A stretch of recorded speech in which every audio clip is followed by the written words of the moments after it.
عبد الرحمن ابن ملجم یہ بدبخت، ازلی بدبخت اور انتہائی منحوس اور غلیظ انسان، یہ شخص نے اپنے ذمے پر لیا تھا کہ وہ مولائے کائنات کو شہید کرے گا۔ اس نے زہر میں خنجر بجھایا اور زہر میں خنجر بجھا کر وہ کوفہ آیا، اور کوفہ آنے کے بعد جب وہ کوفہ پہنچا تو کوفہ پہنچ کر اس بدبخت نے جو ہے وہ دیکھا کہ ایک عورت کے گانے کی آواز آ رہی ہے، خوبصورت آواز ہے گانے کی۔ جب وہ اس آواز کی طرف بڑھا تو دیکھا کہ آواز سے زیادہ خوبصورت عورت کا چہرہ ہے، تو اس عورت کو کے متعلق اس نے کہا کہ میں تیرے ساتھ نکاح کرنا چاہتا ہوں۔ اس عورت کا تعلق بھی خارجیت سے تھا۔ اس بدبخت نے کہا کہ میں تیرے ساتھ نکاح تو کر لوں گی، لیکن میں جو ہے وہ جو مہر کی شرط رکھوں گی شاید وہ مہر ادا کرنا تیرے بس میں نہیں ہے۔ اور اس عورت نے، جس کا نام قطام تھا، اس بدبخت کو نے جب کہا کہ تو میرا مہر ادا نہیں کر سکے گا، تو اس نے تیخ میں آ کر کے کہا کہ میں قسم کھاتا ہوں تو جو مہر کہے گی ادا کروں گا۔ اور پھر اس نے کہا کہ 3000 درہم کے علاوہ میرا مہر جو ہے وہ علی کا قتل ہوگا اور معاذ اللہ علی پاک کی شہادت ہوگی۔ تو چونکہ یہ اسی مقصد کے لیے آیا تھا، اس کو تو ایسا لگا کہ جس مقصد کے تحت میں آیا ہوں وہی بات یہ کر رہی ہے۔ اس نے اس کو منظور کر لیا، اور منظور کرنے کے بعد 17 رمضان المبارک تھی، رمضان المبارک کی 17 تاریخ تھی، جمعۃ المبارکہ کا دن تھا۔ مولا مشکل کشا مولائے کائنات کی عادت کریمہ تھی کہ آپ جب نماز فجر کے لیے جاتے تو آواز لگاتے جاتے الصلاۃ الصلاۃ الصلاۃ، نماز نماز، یعنی آپ کی عادت کریمہ تھی کہ آپ جو ہے نماز کی طرف دعوت دیتے ہوئے فجر میں لوگوں کو جگاتے ہوئے جاتے۔ اس سے یہاں یہ بات آپ کو بتا دوں، علی والوں، اہل بیت سے محبت کرنے والوں، صحابہ کرام کا احترام کرنے والوں، خود بھی فجر میں اٹھو اور نماز فجر میں لوگوں کو اٹھایا کرو۔ یہ ہمارے بزرگوں کا طریقہ ہے، یہ ہمارے اسلاف کا طریقہ ہے۔ اور یہ بات بھی آپ کو بتا دوں، یہ جو گانے، میوزک آج ہم جس میں اپنا پورا وقت برباد کرتے ہیں اور پورا وقت ضائع کرتے ہیں، سوچو کہ اللہ اکبر، یہ عبد الرحمن ابن ملجم جیسا بدبخت، یہ شقی، یہ شخص جس نے ایک عورت کے مہر کے متعلق یہ جو بات طے کی تھی، آخر اس عورت تک لے جانے والی جو چیز تھی وہ گانا ہی تھا۔ اس لیے گانے سے بھی توبہ کرو اور میوزک سے بھی توبہ کرو، اور اپنی زندگی کو ایک بامقصد زندگی بناؤ۔ دنیا کے اندر پہلی اور آخری مرتبہ آئے ہیں، اس زندگی کو گانوں میں، ڈراموں میں، سیریلوں میں، گیم کے اندر برباد مت کر دو۔ اپنی زندگی کو بامقصد بناؤ۔ کسی مقصد کے لیے اللہ نے ہمیں پیدا کیا ہے اور اس مقصد کے مطابق زندگی گزارو۔ واقعات کربلا صرف دل کو بہلانے کے لیے نہیں ہے، بلکہ واقعات کربلا کچھ سیکھنے کے لیے ہے، کچھ بننے کے لیے ہے۔ اگر معاذ اللہ آپ واقعات کربلا سن کر بھی زنا کے اڈوں پر ہی جاتے رہے، واقعات کربلا سن کر بھی گانے اور میوزک ہی میں ڈوبے رہے، واقعات کربلا سن کر بھی تاش کے پتے، شراب اور شباب ہی میں ڈوبے رہے، تو پھر یزید کی چڑیا کا نام ہے، اور یزید میں اور ہم میں پھر فرق کیا رہ جاتا ہے؟ اس لیے اچھی طرح یاد رکھو، کچھ سمجھو، سیکھو، زندگی کے لیے خطوط متعین کرو، اپنے آپ کو سدھارو، سنوارو، اور ایک نیک، متقی اور پرہیزگار انسان کی حیثیت سے اپنی زندگی کو گزارو۔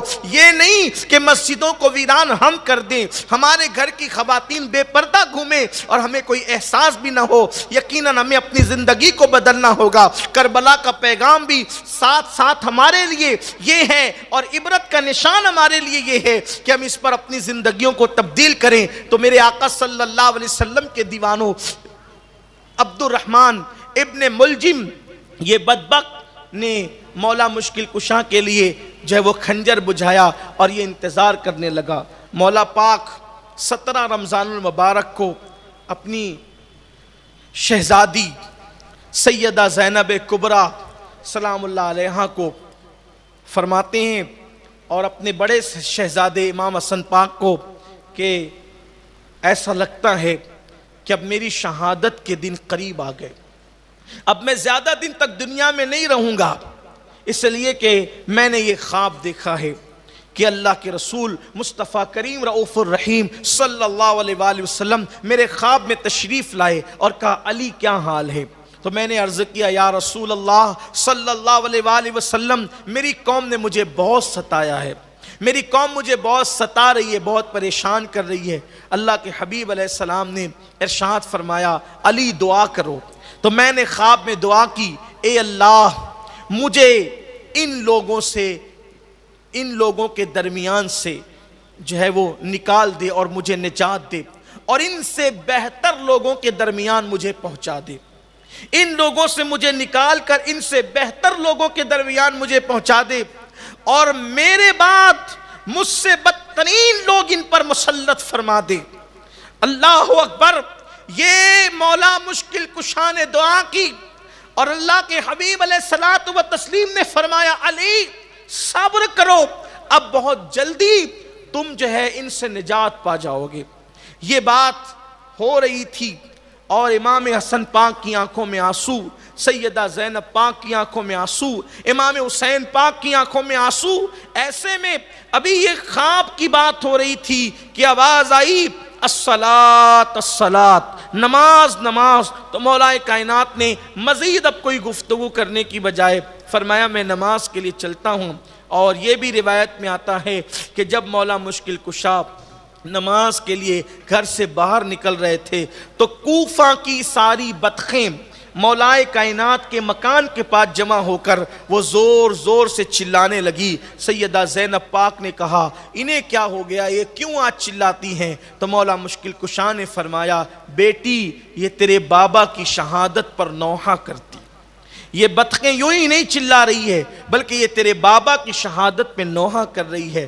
اور پھر اس کے بعد مولا مشکل کشا مسجد میں پہنچے اور اس بدبخت نے، ازلی بدبخت نے وقت کو دیکھا اور موقع کو غنیمت جان کر ایسا زور کا وار کیا کہ وہ خنجر آپ کے سر کو کاٹتا ہوا آپ کی کن پٹی کو کاٹ گیا۔ اور پھر چونکہ مسجد میں نماز کا وقت تھا، لوگ موجود تھے، رمضان المبارک میں تو اس غفلت کے دور میں بھی مسجد بھری ہوتی ہے، وہ دور تو بہرحال مولائے کائنات کی خلافت کا دور تھا، لوگ مسجد میں موجود تھے۔ جیسے ہی لوگوں نے دیکھا اس کو پکڑا بھی اور مولا مشکل کشا کو سہارا دیا اور پھر آپ کو گھر لایا گیا۔ تو مولا مشکل کشا نے کہا کہ اب بہت دن تک کے جو ہے وہ اس دنیا میں رہنا نہیں ہوگا۔ اس وقت آپ کو شدت کی پیاس لگی تھی، یہ بات میں بیان کر چکا ہوں، لیکن صرف میں اپنے نوجوانوں کے لیے بیان کرنا چاہتا ہوں کہ آج ہمارا کردار کیا ہے اور ہمارے اسلاف کا کردار کیا تھا۔ اگر کوئی بائک چلاتے ہوئے کوئی گاڑی ٹکرا جاتی ہے کسی سے، ہماری غلطی ہماری ہوتی ہے تو بھی ہم گالی گلوچ شروع کر دیتے ہیں اور پڑوسی ہم سے محفوظ نہیں۔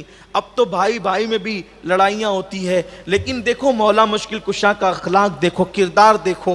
آپ نے کہا مجھے پیاس شدت کی لگ رہی ہے تو کہا گیا کہ پانی اس وقت نقصان پہنچائے گا تو شربت پلا دیا جائے۔ تو آپ کو جیسے شربت پیش کیا گیا تو وہ ابن ملجم کھڑا تھا، اس کو لوگ پکڑے ہوئے تھے اس انتظار میں کہ اگر آپ کی شہادت ہو جائے تو پھر اس کے بارے میں جو حکم ہو وہ کیا جائے، اور اگر آپ کو صحت مل جائے تو پھر آپ خود فیصلہ فرمائیں گے۔ تو ایسے میں جب شربت آیا، ٹھنڈا ٹھنڈا شربت، تو اس وقت ابن ملجم نے کہا کہ مجھے بھی پیاس لگ رہی ہے۔ مولا پاک نے فرمایا ایک کام کرو، ہاتھ میں لے کر کٹورا پینا چاہتے تھے، اس نے کہا مجھے بھی پیاس لگ رہی ہے، فرمایا پہلے اسے پلا دو بعد میں مجھے پلانا۔ قاتل کے لیے مولا مشکل کشا کا کردار دیکھیں، اخلاق دیکھیں، یہی نبی کے گھر والوں کی خصوصیت ہے، یہ نبی والوں کی خصوصیت ہے، یہ حضور علیہ السلام کے اہل بیت کی خصوصیت ہے۔ قاتل سے کون محبت کرتا ہے؟ قاتل سے تو سب نفرت کرتے ہیں، لیکن مولا مشکل کشا کرم اللہ تعالی وجہہ الکریم نے فرمایا پہلے اسے، یہ نہیں کہ میں بھی پی لوں یہ بھی پی لے، اپنے ہاتھ کا شربت اس کو دیا، پہلے اسے پلاؤ۔ قاتل قاتل کو پہلے پلاؤ. ڈھونڈیے چراغ لے کر نہیں, سورج لے کر تلاش کیجئے کہ حضور علیہ السلام کے تربیت یافتہ کے علاوہ, حضور علیہ السلام کے جانشینوں کے علاوہ اور کس کا ایسا اخلاق ہے, اور کس کا ایسا کردار ہے, یہ شان ہے. لیکن اس بدبخت کی قسمت میں علی کے ہاتھ سے مس کیا وہ شربت نہیں تھا, اس نے پینے سے انکار کر دیا. اور پھر 2 دن کے بعد یا 3 دن کے بعد مولا کائنات کرم اللہ تعالی وجہہ الکریم جو ہے وہ آپ کی شہادت ہو گئی. اور وہ 21ویں شب تھی, رمضان شریف کی 21ویں تاریخ شروع ہو چکی تھی, اور مولا کائنات نے جام شہادت نوش فرمایا. آپ کی نماز جنازہ حضرت سیدنا امام حسن مجتبی علی جدی علیہ السلام نے پڑھایا, اور اس کے بعد آپ کو خارجیوں کے خوف سے خاموشی کے ساتھ رات کی تاریکی میں کوفہ کے باہر ایک جنگل میں لے جا کر کے دفن کر دیا گیا, اور مٹی برابر کر دی گئی. جیسے عام طور پہ قبر بنائی جاتی ہے اونٹ کے کوہان کی طرح, جو تھوڑی سی اونچی کر دی جاتی ہے پہچان کے لیے, ایسا کچھ نہیں کیا گیا, بلکہ وہ مٹی برابر کر دی گئی. مٹی برابر کر دی گئی, اور کسی کو بتایا نہیں گیا اس خوف سے کہ کہیں خارجیوں کو معلوم ہو تو یہ جسد پاک کی بے حرمتی نہ کرے. صرف خاندان والوں کو پتا تھا اور کسی کو نہیں پتا تھا, اور خاندان کے لوگ وہاں آتے جاتے تھے, ایک نشان ان کا تھا. پھر بہت دنوں تک وہ سلسلہ جاری رہا, خاندان میں بات منتقل ہوتی رہی اور کسی کو نہیں بتایا گیا.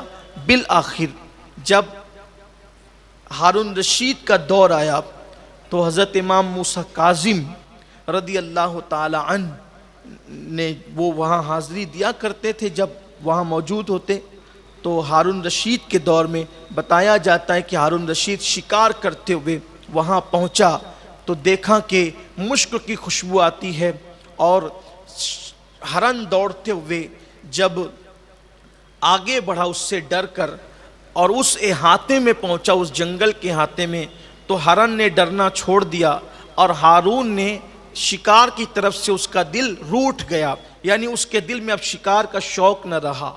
اور وہاں ایک بزرگ بیٹھے ہوئے تھے, تو پوچھا کہ بابا آخر کیا خصوصیت ہے اس جنگل کی کہ شکاری سے شکار ڈرتا نہیں اور شکاری شکار کرتا نہیں؟ اس بزرگ نے فرمایا کہ یہاں پر مولا علی کا مزار موجود ہے, اس مزار کی برکت سے اس جنگل کا یہ ماحول ہے. تو کہا کہ وہ مزار آپ بتا سکتے ہیں؟ تو کہا بتائیں گے, لیکن 100 اونٹ کی قربانی دینی ہوگی. بالآخر ہارون نے وعدہ کیا تو انہوں نے وہ مزار بتایا. تو کہا لوگ مجھ سے پوچھیں گے کہ یہ مزار بتایا کس نے, تو میں تو آپ کو جانتا نہیں, آپ کا نام نہیں جانتا, تو آپ کون ہے؟ تو آپ نے فرمایا کہ میں خضر علیہ السلام ہوں. سبحان اللہ. اور پھر اس طرح سے مولا مشکل کشا کا مزار ظاہر ہوا, اور بعد میں امام موسیٰ کاظم سے بھی اس کے متعلق پوچھا گیا تو آپ نے اس کی تصدیق فرمائی کہ ہاں یہ مزار یہیں پر ہے, اور وہ خاندانی طور پر بات چلی آ رہی تھی. اور بھی روایتیں ہیں, دیکھیے روایتیں بہت سی ہیں, پڑھی بھی جاتی ہے, لکھی بھی جاتی ہے, لیکن مشہور جو بات ہے اور جو بات جمہور کے نزدیک ہے وہ یہی ہے کہ مولا مشکل کشا کا مزار مقدس نجف اشرف میں ہے, جہاں پر ہم حاضری دیتے ہیں. اور یہ بات کتنی خوبصورت ہے کہ ہم اجمیر کو شریف کہتے ہیں, بغداد کو شریف کہتے ہیں, کہ چوچھا کو شریف کہتے ہیں, مہریرہ کو شریف کہتے ہیں. اسی طریقے سے جتنے بزرگان دین کے مزارات جہاں ہیں, ہر مزار والے شہر کو کیا کہتے ہیں؟ شریف کہتے ہیں. لیکن نجف کو شریف نہیں کہتے, بلکہ نجف کو اشرف کہتے ہیں. کیا بات ہے, سبحان اللہ, سبحان اللہ.